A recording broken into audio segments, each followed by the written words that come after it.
I'll begin this sermon with a confession. I'm self-centered, but I have an excuse.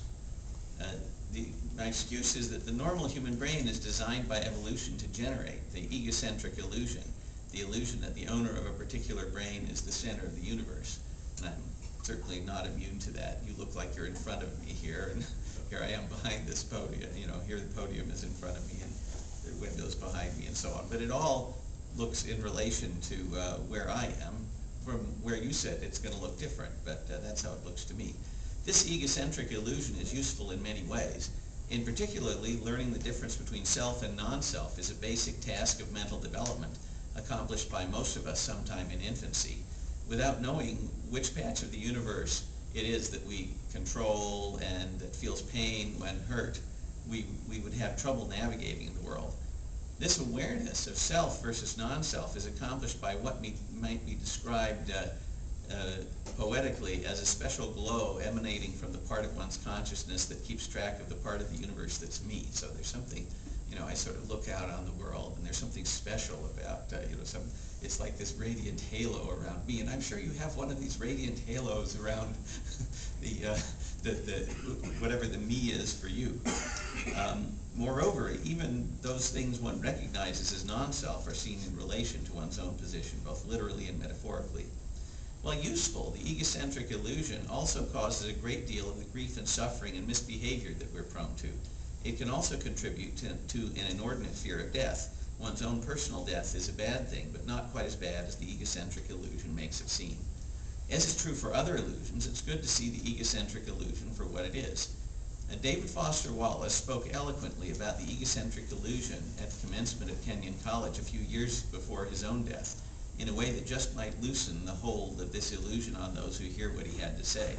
Let me give an abbreviated version of his remarks and then give some of my own sparked by his, and let me use that as an occasion for an apology. This is a bit of a longish sermon, but my excuse for that is I'm giving half of David Foster Wallace's talk, for which I don't feel bad at all because it's very good, and then my own, for which maybe I have more to apologize for.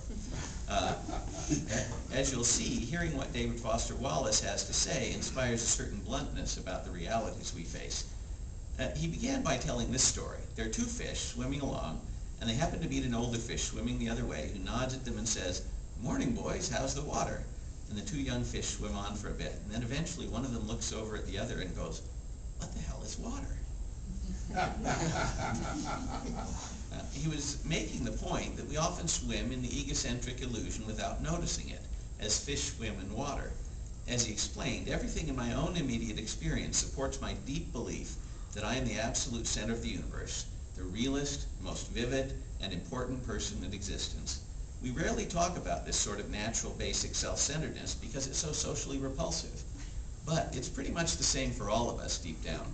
It's our default setting, hardwired into our boards at birth. Other people's thoughts and feelings have to be communicated to you somehow, but your own are so immediate, so urgent, so real. You get the idea. But please don't worry that I'm getting ready to preach to you about compassion or other directness or the other so-called virtues. This is not a matter of virtue. It's a matter of my choosing to do the work of somehow altering or getting free of my natural hardwired default setting, which is to be deeply and literally self-centered and to see and interpret everything through this lens of self. If not for the sake of virtue, why does David Foster Wallace think we would want to break free of the egocentric illusion? It can sometimes be very pleasant. Fundamentally, because if one has no other way to approach life, things will get either painful or boring or both. Here is some of what he said on that topic. Think of the old cliche about the mind being an excellent servant but a terrible master. I submit that this is what the real noble value of your liberal arts education is supposed to be about. How to keep from growing through your comfortable, prosperous, respectable adult life, dead, unconscious, a slave to your head, and to your natural default setting of being uniquely, completely, imperially alone, day in and day out.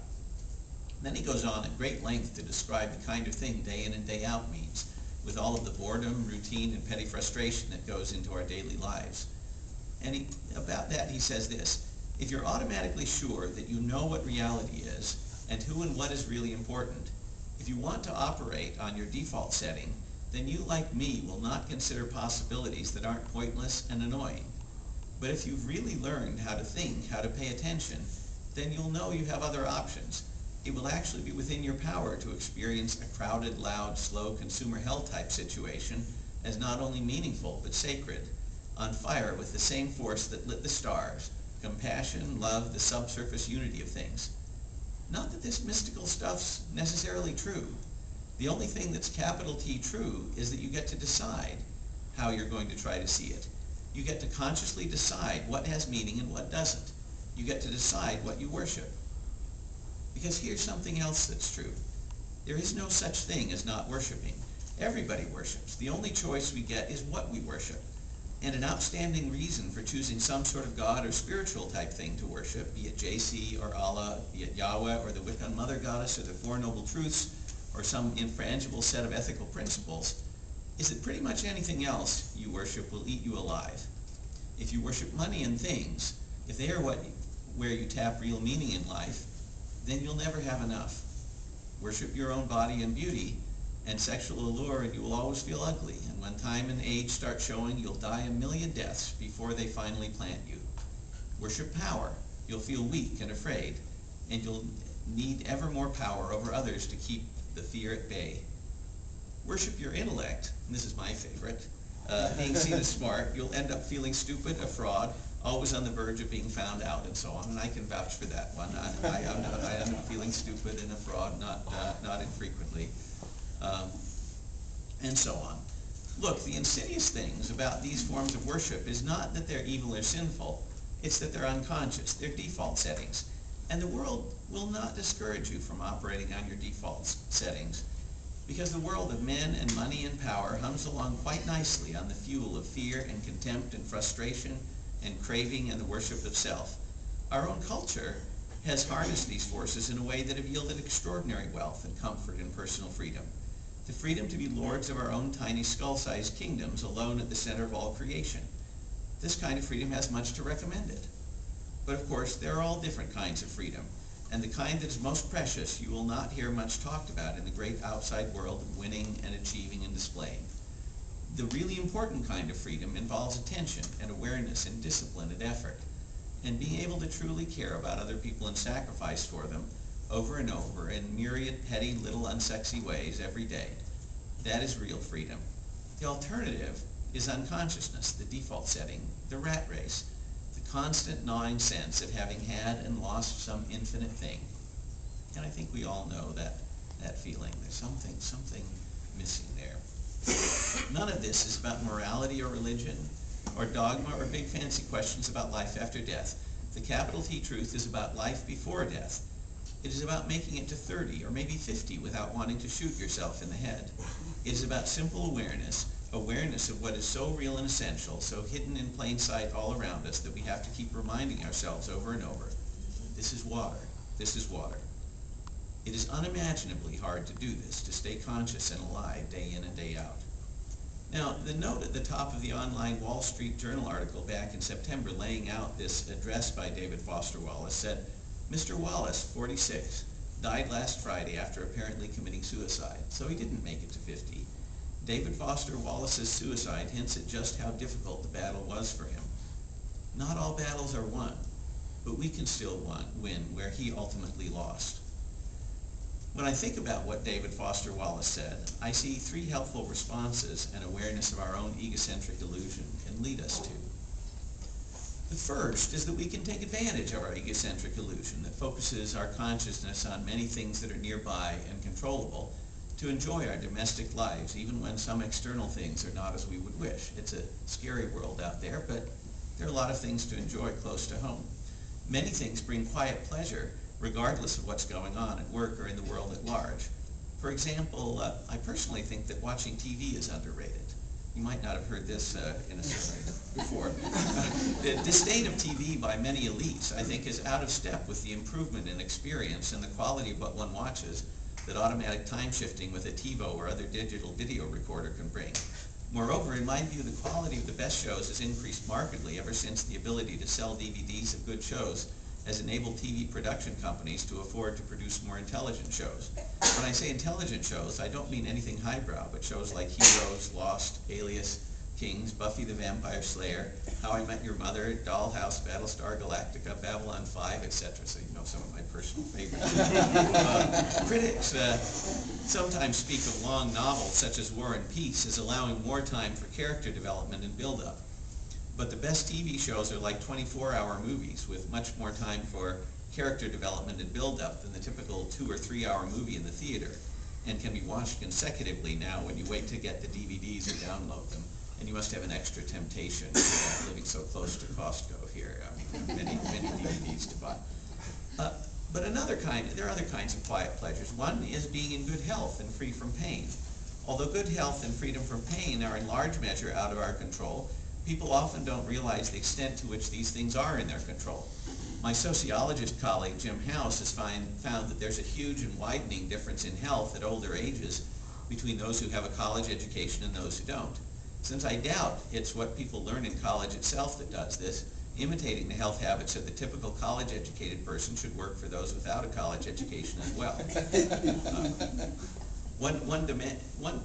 Let me say also, another dimension of pain that's more avoidable than people realize, they think it's just part of getting old, is the pain from tight muscles and skeletal misalignments that tight muscles can cause.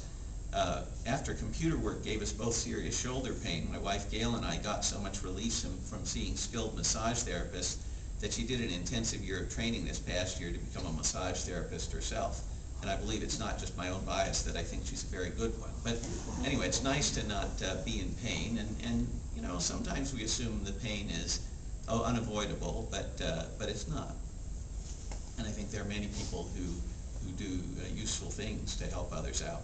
So there are these kind of quiet pleasures.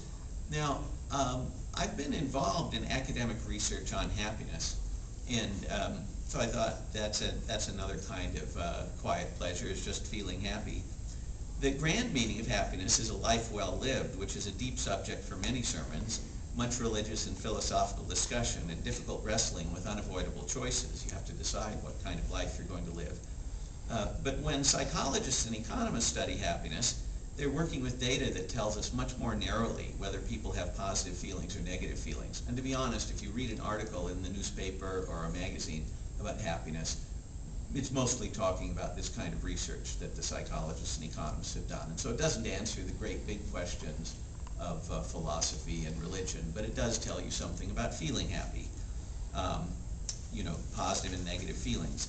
Happiness in this narrow sense of feeling happy is something well within the orbit of our individual egocentric illusion, and something over which we have considerable control. Genes matter, and there's not much yet that we can do about them. Antidepressants are appropriate for some people and not for others. And if you do feel depressed for very long, you should certainly talk to a doctor about that. But there are many other controllable things known to be associated with happiness that don't require prescription. Sleep, exercise, music, time spent with friends, time spent in other enjoyable activities, meditation, and habits of clear, balanced thinking that some people learn from psychotherapists and other people learn from religious teachings, such as an attitude of gratitude. Because most of these things are time-consuming, it actually takes sacrifice to be happy. That's one of the things that stops people from being happy. Is happiness is actually quite time-consuming. You know, spending time with friends, getting enough sleep. Ever since my psychologist colleague Norbert Schwartz pointed out that sleep contributes to happiness, I've been trying hard to get more sleep. But there are many other things I can't do if I'm determined to get 8 hours of sleep a night. In fact, this is my excuse for not succeeding more in my career. I mean, it's a very handy excuse. My morning transcendental meditation also takes a chunk out of my day. But the thing I like about transcendental meditation is it's so easy, the sort of mindfulness meditation. I also took a course in once. That's hard by comparison. But anyway, that I think can benefit. And many UU churches do have classes in meditation that I think are helpful. One of the interesting things about happiness that can confuse people about what it takes to be happy is that good news about anything makes people happy for a while. A short time for small items of good news, and a long time for large items of good news. Similarly, bad news about anything makes us unhappy for a while. For the most part, this fact about happiness doesn't directly give you much leverage for feeling happier. For one thing, these doses of happiness that come with good and bad news are temporary. Also, and this is basic, most of us are already doing everything we can to bring about good news and forestall bad news for ourselves, so there's not much opportunity for improving in that regard. But if you understand that good and bad news about anything affects happiness, but only temporarily, it highlights the things I listed that do have long-run effects on happiness: sleep, exercise, music, time spent with friends, time spent in other enjoyable activities, meditation, and good habits of thought, such as gratitude. Also, if you pay attention to what news gives you a burst of happiness and what news gives you a burst of unhappiness, you may learn something about what you care about that will be useful to you, because there are many things we care about. Even if they don't directly bring us happiness, they're things that are very important and things that are very worthy. I mean, I think a simple example is I think often doing one's duty doesn't make you feel happy, but it's still a very good and worthy thing. While the egocentric illusion is mostly a neutral or even helpful force when we are enjoying ourselves alone or with friends who are favorably disposed toward us in an uncomplicated way, the egocentric illusion causes us grief in the arena of social and professional competition. Think of David Foster Wallace's examples of automatic daily misery. Wanting money and things to keep up with the Joneses, wanting beauty to look better than the competition, wanting power to be able to put others down instead of being put down oneself, wanting to be the smartest kid on the block. The trouble here is that while my egocentric illusion seems to put me at the center of the universe, the other guy's egocentric illusion seems to put that guy in the center. So the other person will fight like tooth and nail to make sure the universe, as he or she sees it, is in good order by having the seeming center of his or her universe be a high point. Even if he or she is just being honest rather than mean, he or she will have a tough time being properly impressed with me. People vary in this, but most of us have at least one person in our lives, like a fellow economist I will not name, who regularly puts me down, and not just me. So think of it in your own life. There must be somebody out there who their egocentric illusion causes you a bit of grief. Like our close relatives, the chimpanzees, we're wired to respond to competition and to pecking orders. Thinking about status and rank in social groups we care about can dominate our consciousness almost as much as severe hunger, thirst, or physical pain. A lot of novels are about this, actually. People who get obsessed about some aspect of rank. Earlier, I gave a benign view of desire for things such as music CDs and DVDs of entertaining TV shows. Why is it then that the desire for things gets such a bad rap? I believe it's because many of the things we want, we don't want for the things themselves, but rather for how they contribute to or make us feel about our own social status and rank. My wife and I had some acquaintances whose house we may have only visited once many years ago, but I still remember the expensive-looking, uncomfortable chairs they had. There are real costs to going after looking good. I have to say that social rank in itself is probably good for happiness, but all of our fretting, slaving, and sacrificing of other good things for the sake of social rank can be very bad for happiness, particularly when we fail to get what we want. And those who do get the social rank they want, unless they are extraordinarily gracious, often make others feel bad. In view of the automatic daily misery of competition whenever it is not going splendidly, the second helpful response to an awareness of the egocentric illusion is to step back and remember how little everyone else is really thinking about us anyway. That's a commonplace, but it's good to remember. There are practical consequences of where each of us fits in the social pecking order, and I don't want to minimize those. But the burden only gets worse if we add to these practical consequences the emotional beating that we're tempted to give to ourselves over not being higher up. Now, maybe I'm just speaking about myself, but maybe that strikes a chord for some of you. One of the problems with being an academic is we're always reading the papers written by people who are even better than us. So we're always paying attention to the people who are even better academics, and we kind of need to in order to understand what's going on in our field. But it has a cost, because it always makes us feel, makes it easy to feel less. But I think many of us, even outside of academia, we pay a lot of attention to the people who are above us in rank, whether it's movie stars or celebrities or the President of the United States. There are lots of things, there are lots of ways we can feel bad about not being as wonderful or having as interesting a life as Barack Obama. But, we don't have to feel bad about that. Remembering clearly how each person is at the center of his or her own perceived universe may not always make us feel better in a direct way, but at least the vertigo of that wild picture of overlapping universes can distract us from our pain from the competition that we face. They're often hurting too. Now, that's all very close to our daily lives, but there's another aspect of our lives that in a sense is there every day, and in a sense is further off.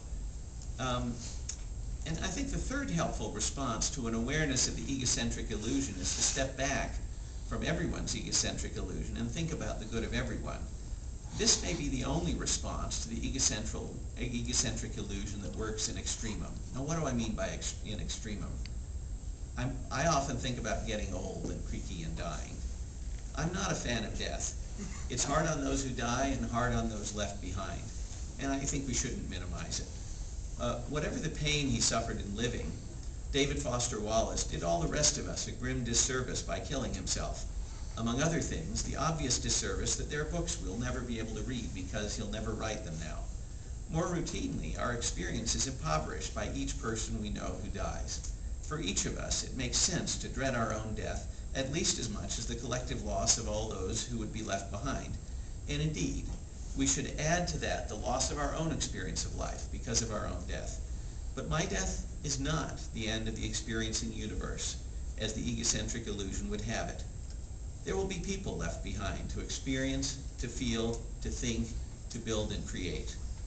In the face of death or serious illness that makes it hard for our daily personal experience to be positive, taking this perspective of all the other people now and in the future who do and will experience life is one of the few solaces we may be able to find. Almost all of us have the power to significantly improve the perceived life experiences of others by an amount that stacks up quite well against our ability to improve our own perceived life experiences. Sometimes what we can do for ourselves is bigger. Sometimes what we can do for others is bigger. But the amount we can do for others is usually at least a big fraction of what we can do for ourselves, especially when illness or impending death limits our ability to help ourselves. Let me end by getting personal. Up until I was 39 or 40 years old, I genuinely believed in an afterlife, and like most people, assumed my afterlife would be a pleasant one. Then I decided I did not believe in God. I'd always thought that an afterlife would require someone powerful to make it happen, so not believing in God meant I did not believe in an afterlife either. Realizing that most likely there was no afterlife was a big item of bad news for me. A very big item of bad news. It made me less happy than I normally would have been for several years. That unhappiness caused me to think, which I think is actually the purpose of unhappiness, is to make us think. Then and sometimes now, I tried to imagine the intelligent aliens who might be recording my consciousness digitally for later cybernetic resurrection. But I've lacked enough social support for that belief for it to be all that reassuring. I'm sure if all of you believe that as well, that would be deeply reassuring to me, but I don't think that'll happen. Even then, I wouldn't know that it was true. What has helped me is reminding myself of what I think of as the Buddhist belief that the self is an illusion. If the self is an illusion, then death is not quite as terrible in exactly the way I've been describing. My death will be a tragedy, as will yours. But neither my death nor yours will be the end of the universe, nor the end of consciousness, nor even the end of humanity. The world will go on, and what we do while we are alive can make it go on in a better or worse way. Sometimes I imagine consciousness as one light that shines through many windows. It is true that the information flows between the separate windows of consciousness are limited compared to the information flows within each window of consciousness, which is exactly what David Foster Wallace was talking about with the egocentric illusion. But that does not stop us from identifying our deeper self with consciousness itself, which does not die with my death or yours and will continue to have windows to shine through. In summary, let us enjoy a high-quality egocentric illusion in our private lives in cooperation with our friends and loved ones, avoid getting too wrapped up in struggles between competing egocentric illusions, and cultivate a perspective that embraces all consciousness as precious, even if for no other reason than to salve our distress at knowing that my limited window of consciousness and your limited window of consciousness are both doomed to be shattered at different times within a few short years. Thank you.